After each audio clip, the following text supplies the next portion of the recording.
All right, welcome to the Unnamed Cybersecurity Podcast. We have a special guest. I'm in a special location.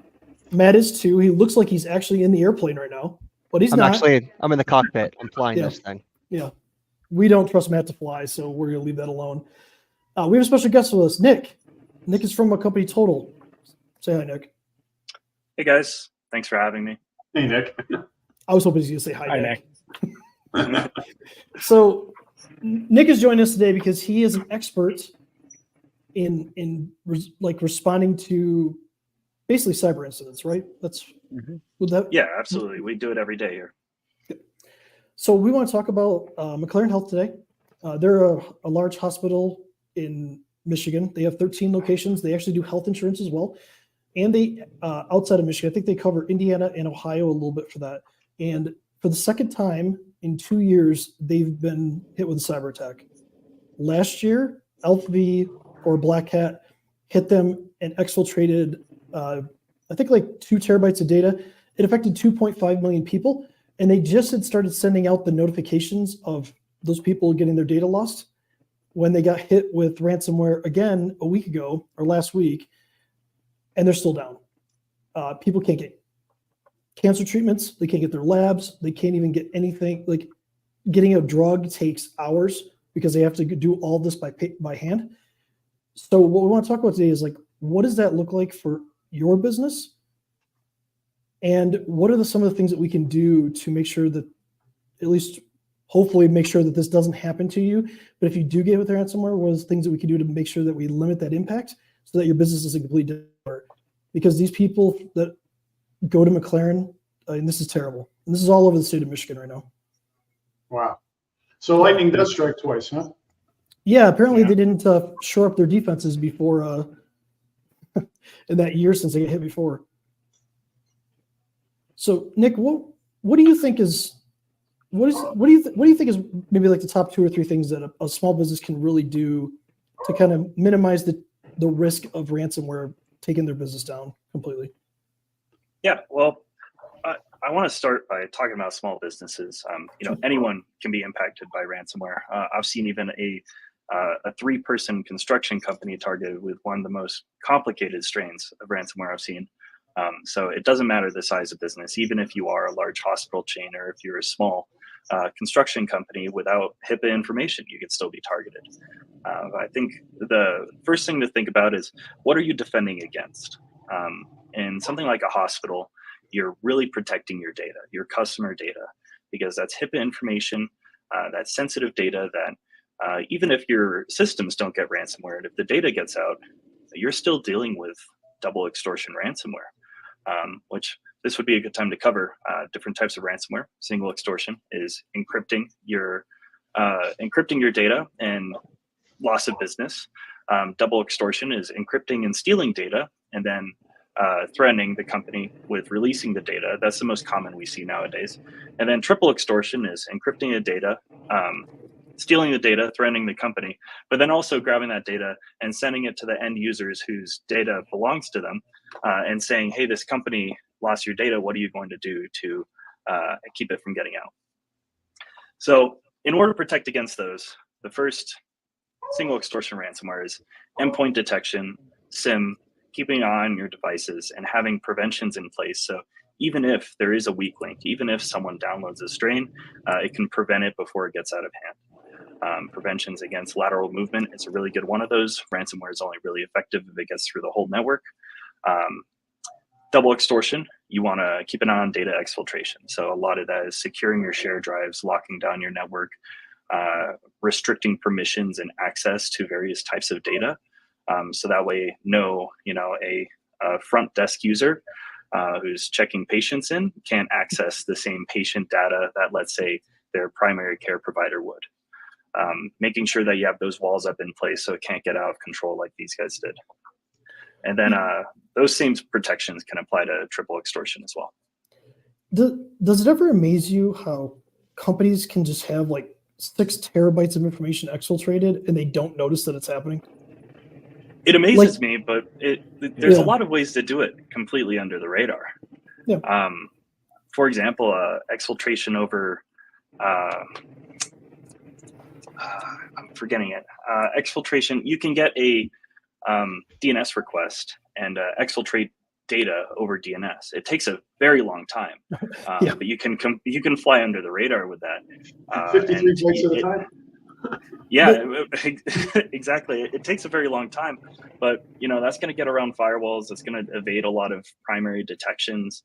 If you have a SOC service that's not looking for these spikes in activity, it can evade that as well. So there's a lot of ways to exfiltrate data completely under the radar, rather than just grabbing a flash drive running out sort of thing.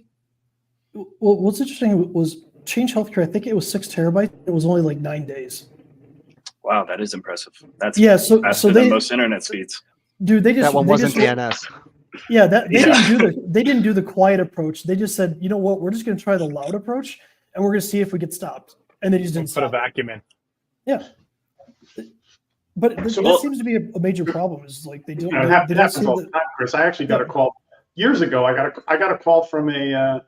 We actually got a letter from the movie companies because one of the sites had become a primary download site for a movie that was coming out, because they had just upgraded to gigabit internet, and somebody decided they were going to download that movie with a peer-to-peer tool, and then they became the site.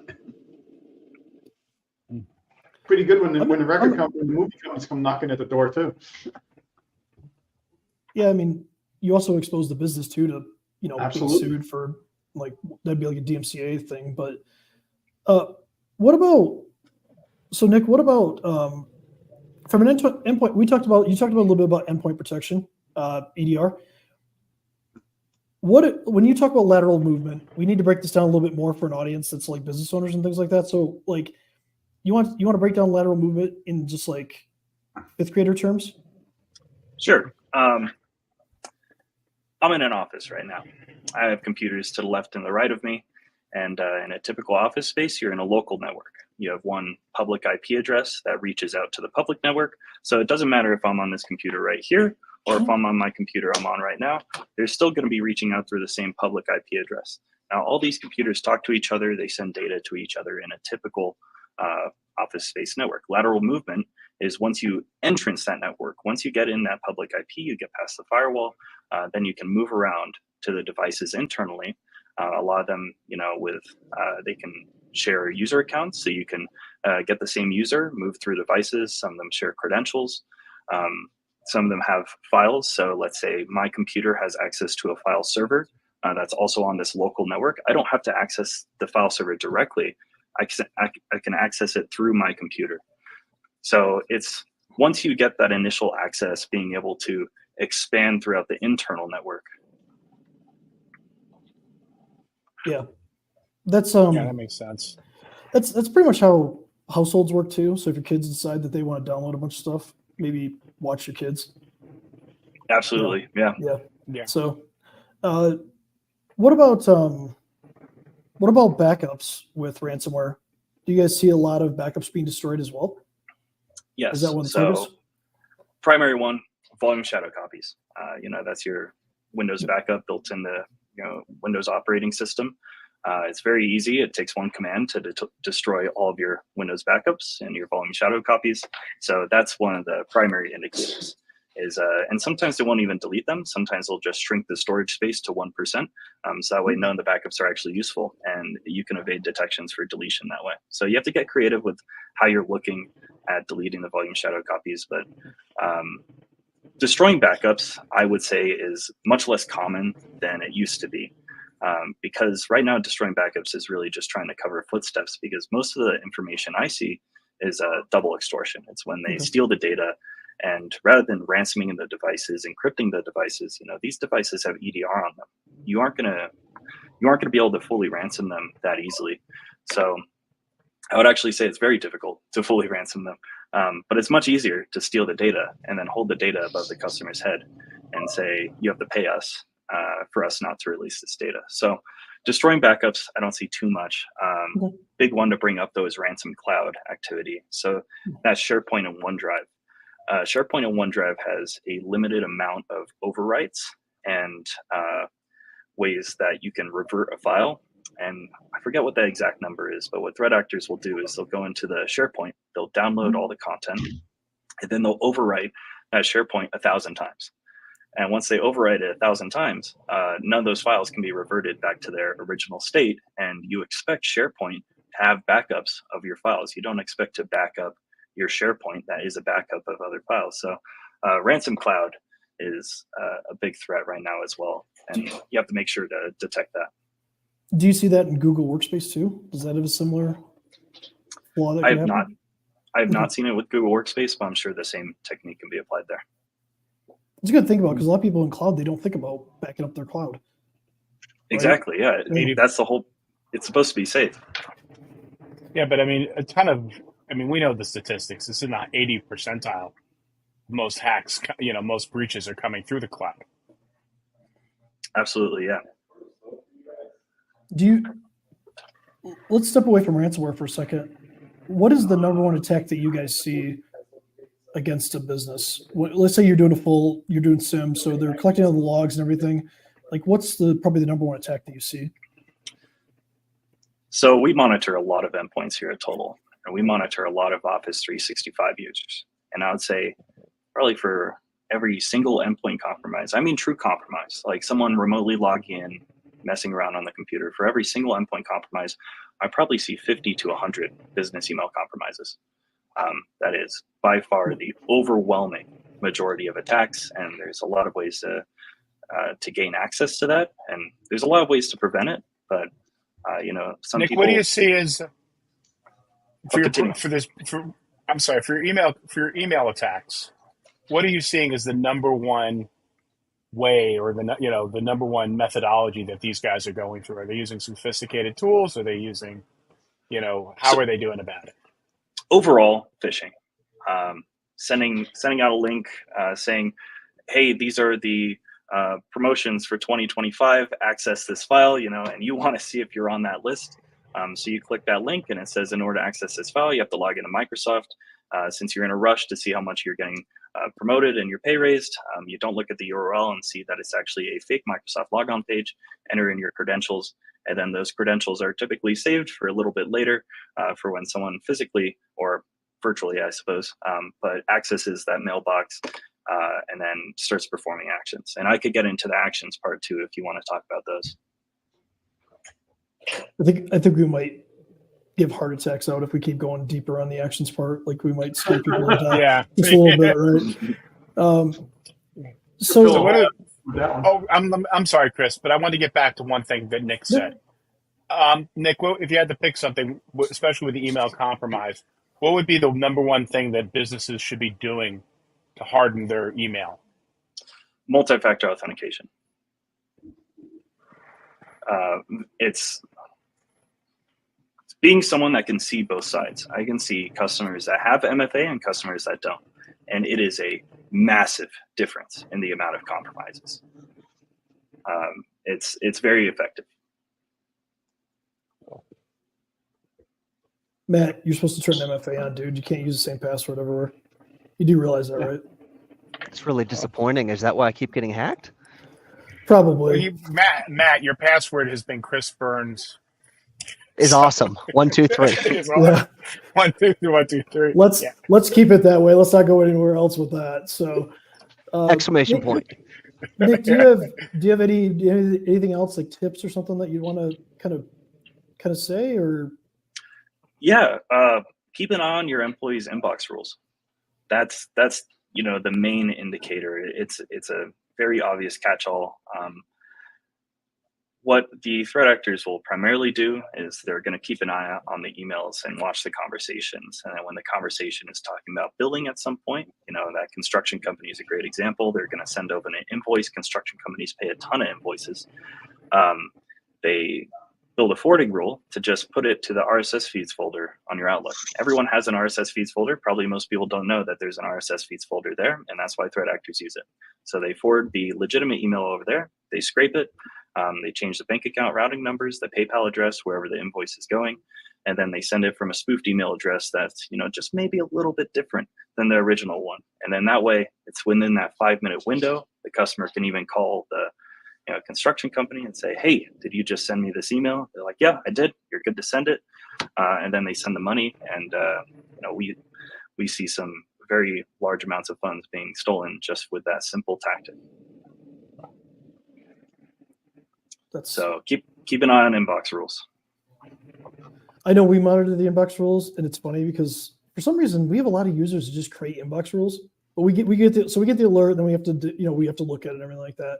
But there's one person one day made like 25 inbox rules, and it wasn't an attack. They just literally got bored one day and wanted to put all their mail into folders. And it was just like ticket, case, and I'm like, dude, what are you doing?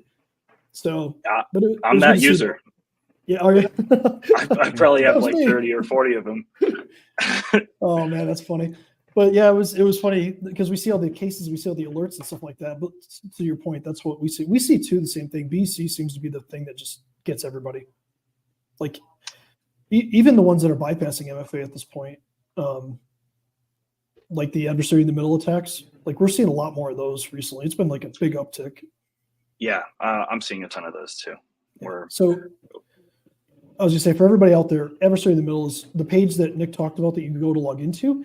It's really it's running through, let's just say, another server, and when you type your credentials in there, it steals your credentials. But then when you put your MFA in, it then steals the session token on the way back, and then they can use that to log into your accounts. This is basically the premise of that, and it does so they could be anywhere in the world and just log into your account. And that's mostly what we've seen for phishing lately anyway. It's been a little bit more sophisticated like that. So you got to keep an eye out on that.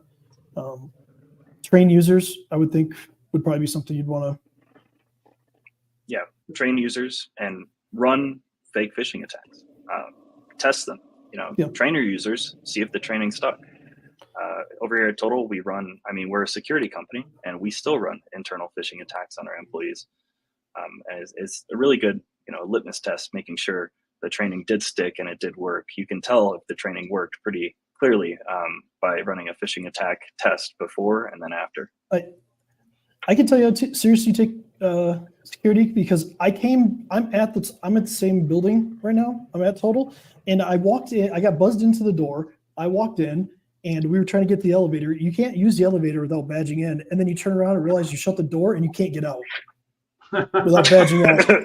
So we were sweating a little bit because we were waiting for Jeff to come down and get us, and that was a little sweat time. So they take physical security here is on point, guys, on point. Yeah, it takes 3 badges to get to my desk. Not a bad thing, unless you're carrying 2 plates of food or something, but it's worth it. That's true. So Nick, thank you, man. Thank you. Yes. This is awesome. Thank you for joining us. We appreciate that. Yeah, of course. Thanks for having me. Thank you. Anybody else have anything to close on? Nah, just confirm. Nick's just confirming everything we've been telling people. It's like, compromises are the number one way people are getting hacked, and people just still need to learn it. MFA is not optional anymore. Yeah. Ask McLaren and their failed duo rollout. Apparently, I probably should have said that, but I'll keep more. I'll keep on top of that as more information comes out. The one thing I want to kind of end with on that note is Michigan doesn't have a breach notification law, and I'm going to try to figure out how we can force that to change, because there is no notifications. There's been so much silence in this, and people don't know what's happening with their data, and it's sad that there's no force. It's a shame. The crazy part, Chris, is everybody who's outside of Michigan who has an outside Michigan address will be notified because their states have breach notification laws. I love Maine's breach notification thing. You can just go there and see every letter that's sent out. You can see it verbatim. So I never thought I'd say this in life, but they need to copy Maine. Of all states, Maine would be the one. Maine, I think Maryland's going pretty robust too. Vacation Land USA, Maine. Yeah, there you go. So, Nick, again, thank you for joining us. Hey, everybody. Thank you, Nick. Stay cyber safe, and we'll talk to you next week.